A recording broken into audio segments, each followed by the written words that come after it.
فیلانا کی شفاف آنکھوں میں تابان کے لیے محبت کے سوا اور کچھ نہیں تھا۔ نہ جانے کیوں تابان کو لگا جیسے مارسیلا کی روح فیلانا کے جسم میں آ گئی ہے اور فیلانا کی آنکھوں سے اسے مارسیلا دیکھ رہی ہے۔ صورت کے ساتھ ساتھ دونوں بہنوں کا انداز بھی بے حد ملتا جلتا تھا۔ فرق اتنا تھا کہ فیلانا بے باک اور نوخیز تھی۔ اجنبی سپاہ میں ایسی دوشیزہ کی حیثیت درندوں سے بھرے ہوئے جنگل میں لاوارث بھیڑ کی تھی۔ تابان کو فیلانا پر ترس آنے لگا۔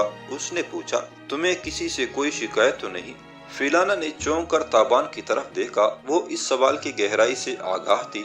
نفی میں سر ہلا کر بولی، نہیں، گرفتار ہوتی ہی مجھے ہاون کے قید خانے میں پہنچا دیا گیا تھا۔ وہاں پر عورتیں محافظ تھی۔ میں پچھلے 4-5 روز وہی رہی ہوں۔ فیلانا کے تاثرات سے اندازہ ہوتا تھا کہ وہ جو کچھ کہہ رہی ہے درست ہے، تاہم تابان کو حیرت ہو رہی تھی۔ وہ مقدونوی سپاہ کے مزاج سے اچھی طرح واقف تھا۔ ایک منظم فوج ہونے کے باوجود ان میں بربری خصائل موجود تھے۔ اگر 4 روز ان کے رحم و کرم پر رہنے کے باوجود وہ مصائب کا شکار نہیں ہوئی تھی تو یہ اس کی خوش قسمتی ہی تھی۔ اچانک تابان کو اس چیز کا خیال آیا جو اس نے کئی ماہ سے فیلانا کی امانت سمجھ کر سنبھال رکھی تھی۔ وہ اٹھا، اپنے پرانے لباس کے اندر سے جگمگاتا آویزہ نکال لایا۔ یہ لو آویزہ۔ آویزے کو دیکھ کر فیلانا کے چہرے پر سرخی پھیل گئی۔ شاید اسے وہ واقعہ یاد آیا تھا جب فیلانا کا آویزہ تابان کے لباس سے الجھ گیا تھا اور کوشش کے باوجود جدا نہیں ہوا تھا۔ مجبوراً یہ آویزہ فیلانا کے کان سے جدا کرنا پڑا تھا۔ آویزہ دیکھ کر فیلانا جیسے گزرے دنوں کی یاد میں کھو گئی۔ شاید وہ شب و روز اسے یاد آ گئے تھے جب وہ تہہ خانے میں ہر روز ہی تابان سے ملا کرتی تھی۔ اس وقت تابان کی حیثیت قیدی کی تھی اور فیلانا کی حیثیت آقا کی۔ اب سب کچھ الٹ ہو گیا تھا۔ تابان آقا تھا اور فیلانا کی حیثیت کنیز سے زیادہ نہیں تھی۔ لیکن عجیب بات تھی، فیلانا کی یہ حیثیت بھی بری نہیں لگی تھی۔ کوئی اس کے دل کی بات پوچھتا تو وہ برملا کہہ دیتی کہ وہ ساری عمر اس گھر میں ادنا کنیز بن کر رہنا پسند کرے گی۔ وہ صرف تابان کا قرب چاہتی تھی، چاہے اس کے لیے اسے کوئی حیثیت بھی اختیار کرنا پڑ جاتی۔ تابان محویت سے اس کی طرف دیکھ رہا تھا۔ نہ جانے فیلانا کے دل میں کیا آئی کہ اس نے بے اختیار تابان کا ہاتھ پکڑ کر اپنے رخسار سے لگا لیا۔ اس کی آنکھوں کے چشموں سے شفاف آنسو ابلے اور تابان کے ہاتھ کو بھگونے لگے۔ وہ سسکیوں سے رو رہی تھی۔ تابان کا دل فیلانا کے لیے محبت اور احسان مندی کے جذبات سے بھر گیا۔ اس نے بے اختیار فیلانا کو اپنے کندھے سے لگا لیا۔ وہ تابان کے سینے میں سمٹ گئی۔ اس کا جسم بزبان خاموشی پکار پکار کر تابان سے کہہ رہا تھا کہ وہ اسے اپنے باہوں میں لے لے۔ تابان تا دیر اس پکار سے اپنے کان بند نہ رکھ سکا۔ دونوں محبت کی ایک ایسی لہر میں بہنے لگے جس کے شور میں کچھ سنائی نہیں دیتا تھا اور جس کی روانی قابل مزاحمت تھی۔ محبت کی اس لہر نے دونوں کے درمیان کوئی فاصلہ باقی نہ رہنے دیا۔ اگلے چند روز میں فیلانا کی پرجوش محبت نے تابان کو اس طرح ڈانپا کہ ارد گرد کی ہر شے اس کی نگاہوں سے اوجھل ہو گئی۔ وہ کوہی ندی جیسی محبت تھی جس کی رفتار ہر لہجہ بڑھتی جاتی تھی اور جو جلد سے جلد آگے سے آگے نکل جانا چاہتی تھی۔ فیلانا نے تابان کے شب و روز یوں مہکائے کہ وہ ششدر رہ گیا۔ وہ یہ سوچ کر حیران ہوتا تھا کہ اس لڑکی کے سراپے میں اتنا پیار نہ جانے کہاں چھپا ہوا تھا۔ ہاں، یہ بات تھی کہ کبھی کبھی قربت کے حسین لمحات میں بھی فیلانا یکدم اداس ہو جاتی تھی۔ چند لمحوں کے لیے وہ خود سے اور تابان سے کہیں دور، بہت دور چلی جاتی تھی۔ شاید اسے اپنے بچھڑے اہل خانہ یاد آ جاتے تھے یا پھر کوئی اور بات تھی۔ وہ بڑی حسین رات تھی۔ دل چھو لینے والی ہوا چل رہی تھی۔ نشیب و فراز چاندنی میں دور تک روشن تھے۔ تابان اور فیلانا ایک جروکے میں ساتھ ساتھ بیٹھے تھے۔ فیلانا دور ٹھیلوں کی طرف دیکھ رہی تھی۔ اس کی حنائی انگلیاں تابان کی گردن میں اس جگہ گردش کر رہی تھی جہاں آہنی توق نے جلد پر ان مٹ نشانات ڈال دیے تھے۔ وہ کوئی ہوئی آواز میں بولی، یہ چاند کہاں سے نکلتا ہے تابو؟ یہی تو شاہی مقدونیہ معلوم کرنے کے لیے نکلے ہیں۔ یہ سمندر کہاں سے شروع ہوتا ہے، دریا کہاں سے پھوٹتے ہیں اور چاند کس سرزمین سے ابھرتا ہے؟ فیلانا رومانی لہجے میں بولی، تابو، مجھے تو لگتا ہے یہ چاند کسی غمزدہ لڑکی کا دل ہے جو ہر رات اس کے سینے سے نکل کر ستاروں کے جرمٹ میں اپنے محبوب کو ڈھونڈنے نکل کڑا ہوتا ہے۔ جب امید بنتی ہے اس کے دل میں روشنی بڑھ جاتی ہے، اور جب مایوسی بڑھتی ہے یہ لاغر اور بے نور ہوتا جاتا ہے۔ تابان غیر جذباتی لہجے میں بولا، تم تو ہر بات کو اپنے انداز میں لیتی ہو۔ فیلانا چونک کر تابان کی طرف دیکھنے لگی، پھر موضوع بدل کر بولی، آج چاند کی کون سی تاریخ ہے؟ شاید 12ویں۔ تابان نے جواب دیا، پرسوں پوری رات کا چاند ہوگا، شہر کے بڑے دروازے پر مشعلوں کا میلہ ہوگا، ہم بھی چلیں گے نا؟ تابان نے کہا، اگر تم چاہتی ہو تو ضرور چلیں گے، لیکن… وہ کچھ کہتے کہتے خاموش ہو گیا۔ لیکن کیا؟ فیلانا نے اس کا کندھا جھنجھوڑا، سنا ہے وہاں دیوتاؤں کے سامنے انسانی قربانی دی جاتی ہے، یہ سب دیکھ کر میرا خون کھولنے لگتا ہے، میرا دل چاہتا ہے ایک بہت بڑا ہتھوڑا میرے ہاتھ میں ہو اور میں ان بتوں کو پاش پاش کر دوں۔ فیلانا مسکرا دی، تو تم نہ دیکھنا قربانی کا منظر، ہم صبح چلیں گے، میلہ تو 8 پہر رہے گا، لیکن بدنصیبوں کی لاشیں تو قربانی کے چبوترے پر پڑی رہتی ہیں، لاشیں تمہیں کہیں گی نہیں کہ ہماری جانب دیکھو، تم ادھر ادھر دھیان مت دینا، بلکہ بہتر ہے میری ہی طرف دیکھتے رہنا، اور کیا؟ اور میں میلہ دیکھتی رہوں گی۔ دونوں ہنس دیے۔ دریچے سے آنے والی خنک ہوا نے تابان کے گھنگریالے بالوں سے اٹکیلیاں کی تو وہ جاگ گیا۔ رات کی آخری گھڑیاں تھی، 14ویں شب کا چاند دور مغربی ڈلوانوں کے پیچھے غروب ہو رہا تھا۔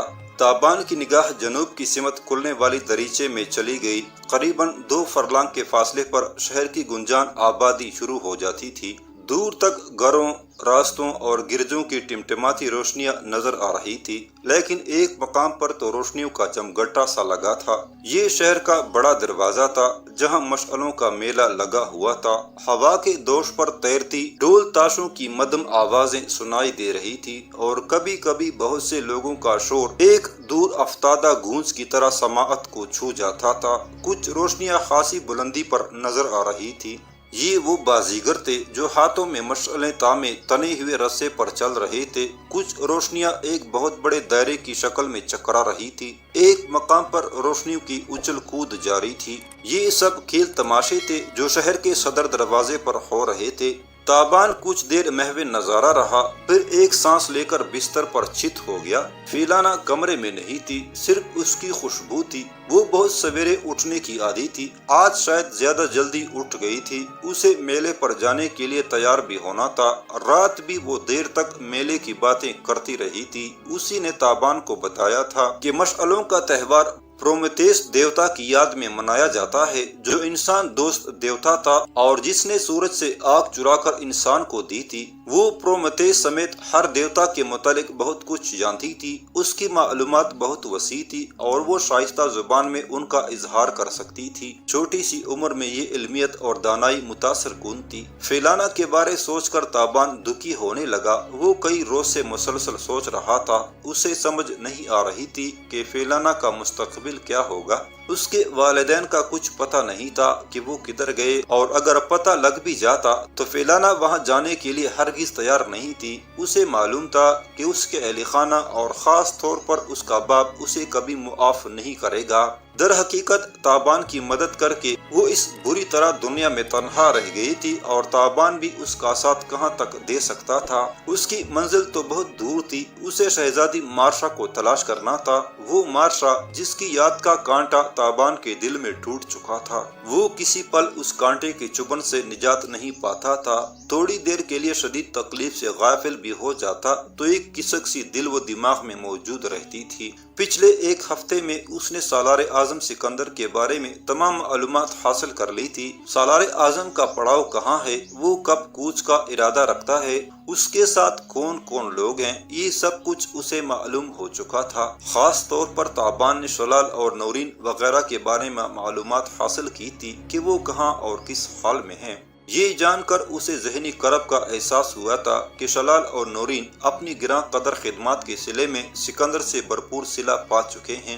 ایشیا کی مہم سے بامراد واپسی کے انعام میں شلال کو 5000 سردار بنا دیا گیا تھا، جبکہ گونسل اور نورین کو خاص شاہی دستے میں شامل کر لیا گیا تھا۔ سکندر کی ایما پر جو اہم سردار جزیرے پر آیا ہوا تھا اور جزیرے کے فرمان رواں سے گفت و شنید کر رہا تھا، سردار شلال ہی تھا۔ ایک طرح سے یہ پورا جزیرہ اس وقت سردار شلال کے زیر نگین تھا۔ یہ صورتحال تابان کے لیے بے حد تکلیف دہ تھی۔ وہ جانتا تھا کہ جزیرے پر پہنچتے ہی سردار شلال نے سب سے پہلے کورا کو تلاش کرایا ہوگا، اور اگر اس کی قسمت بہت اچھی نہیں تھی تو وہ اس وقت سردار شلال کے چنگل میں پڑ پڑا رہی ہوگی۔ یہ ممکن ہی نہیں تھا کہ کورا تک پہنچنے کے باوجود سردار شلال نے اسے معاف کر دیا ہو۔ یہ بھی عین ممکن تھا کہ شلال کو تابان کی زندہ بچ رہنے کا شبہ ہو گیا ہو اور اس کے ہرکارے پورے جزیرے میں تابان کی ٹوہ لگاتے پھر رہے ہوں۔ یہی سبب تھا کہ تابان نے ابھی تک جزیرے سے نکل کر سکندر تک پہنچنے کی کوشش نہیں کی تھی۔ تابان اپنے خیالوں میں گم تھا جب بیرونی کمرے سے قدموں کی آہٹ سنائی دی۔ شاید فیلانہ آ رہی تھی۔ شبنم میں نہائے پھول کی طرح تر و تازہ مہکی اور سبری ہوئی، لیکن آہٹ قریب آئی تو تابان کو اندازہ ہوا کہ یہ اس کا ادھیڑ عمر گھریلو ملازم ہے۔ خادم نے دوسرے کمرے سے آواز دے کر کہا، مالک غسل کے لیے تازہ پانی رکھ دیا ہے۔ تابان چونک گیا۔ اس سے پیشتر یہ فکرہ فیلانہ کی زبان سے ادا ہوا کرتا تھا۔ اس نے خادم کو اندر بلایا۔ خادم نے تعمیل کی اور صبح بخیر کہہ کر خاموش و مؤدب کھڑا ہو گیا۔ مالکن کہاں ہے؟ تابان نے پوچھا۔ وہ تو رات ہی چلی گئی تھی آپ کے سونے کے بعد، خادم نے ہکلا کر جواب دیا۔ کہاں چلی گئی تھی؟ میلے میں۔ تابان حیرت زدہ ہو کر بستر پر بیٹھ گیا۔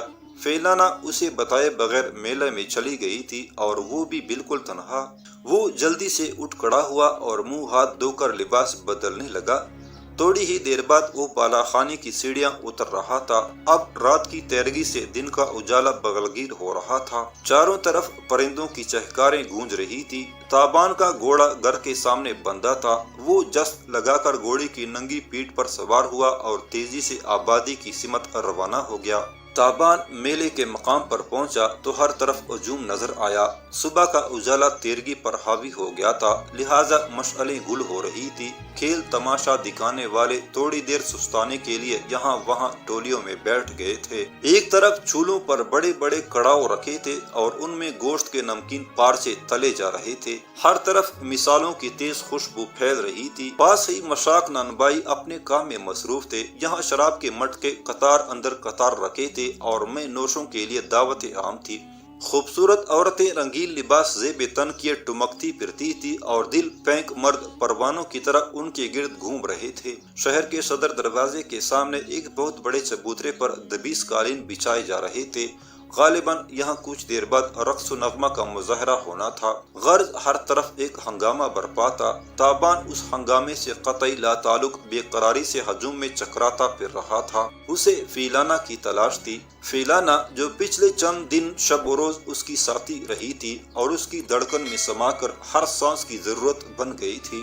تابان کو یوں لگ رہا تھا جیسے وہ فیلانہ کو نہیں اپنے ہی جسم کے کسی گمشدہ حصے کو ڈھونڈ رہا ہے۔ فیلانہ کو کھوجتے ہوئے اسے یہ خدشہ بھی تھا کہ کوئی اسے پہچان نہ لے۔ وہ ہر قدم پھونک کر رکھ رہا تھا اور چاروں طرف سے باخبر تھا۔ اچانک ایک شخص نے تابان کو دیکھ لیا۔ یہ مقدونی فوج کا وہی یک صدی سردار تھا جس نے 15 روز پیشتر اسے تہہ خانے سے نکلوایا تھا اور فیلانہ کا ہاتھ اسے سونپا تھا۔ اس وقت سردار کی بغل میں ایک دوشیزہ تھی اور وہ بڑی ترنگ میں دکھائی دیا تھا۔ ٹھہرو، اس نے تابان کو دیکھ کر ہانک لگائی۔ تابان اپنی جگہ ساکت ہو گیا۔ کہاں پھر رہے ہو؟ اس نے قریب آ کر تابان سے پوچھا۔ تابان نے کہا، سردار، میں فیلانہ کو ڈھونڈ رہا ہوں۔ یکایک سردار کی آنکھوں میں حیرت نظر آئی۔ اس نے دوشیزہ کے کندھے سے بازو ہٹایا اور غور سے تابان کو دیکھنے لگا۔ کس فیلانہ کی بات کر رہے ہو؟ اس نے دریافت کیا۔ وہی لڑکی جو آپ نے مجھے سونپی تھی، تابان نے جواب دیا۔ سردار نے اپنا گنجا سر سہلایا۔ اس لڑکی نے تمہیں کچھ نہیں بتایا؟ کس بارے میں؟ اپنے بارے میں۔ میں آپ کی بات کا مطلب نہیں سمجھا۔ سردار نے گہری سانس لی۔ میں تو یہ سمجھ رہا تھا کہ تم سب کچھ جاننے کے باوجود فیلانہ کو بچانے میں دلچسپی نہیں رکھتے۔ تابان کی آنکھیں حلقوں سے ابل پڑی۔ کس کو بچانے کی بات کر رہے ہو تم؟ فیلانہ کو، سردار نے ٹھہرے ہوئے لہجے میں کہا۔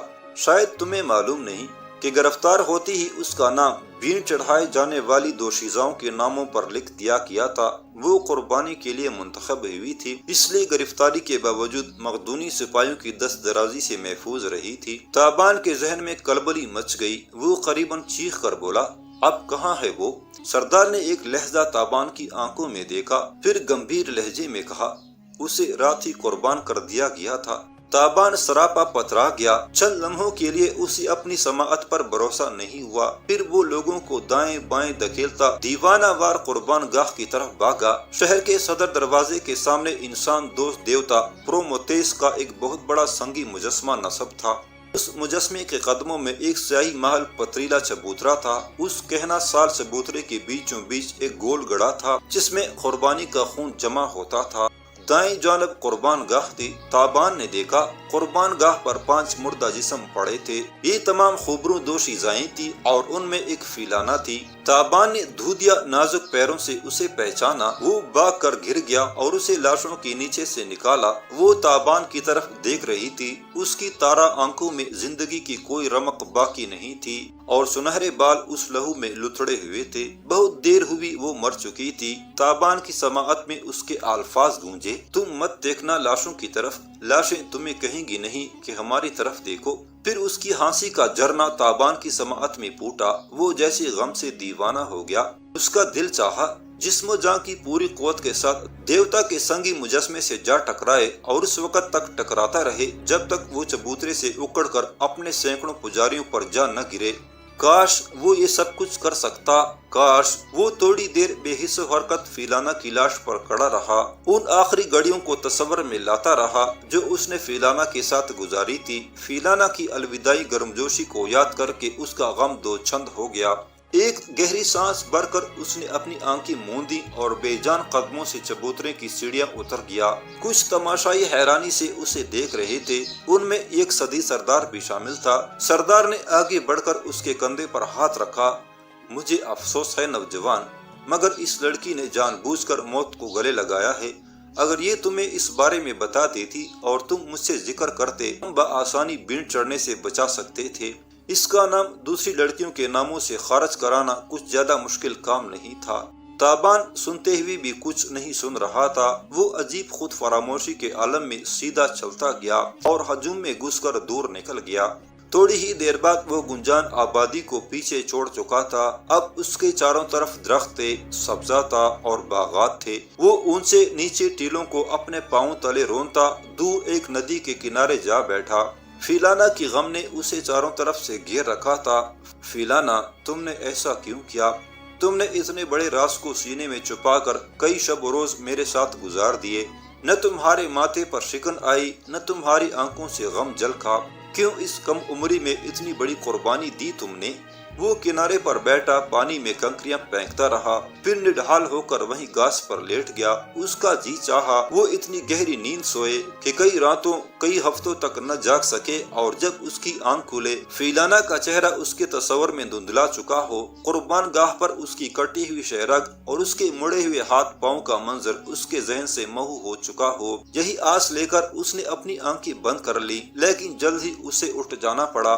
اچانک ہی کورا کا خیال اس کے ذہن میں آیا تھا اور ایک دوسری طرح کی بے قراری اس کے حواس پر چھا گئی تھی۔ وہ اپنے قدموں پر کھڑا ہو گیا۔ کورا کو اس کی ضرورت تھی۔ ممکن تھا کہ وہ کسی بڑی مصیبت میں گرفتار ہو۔ اس کی مصیبت کا سوچ کر تابان کے تن بدن میں آگ سلگنے لگی۔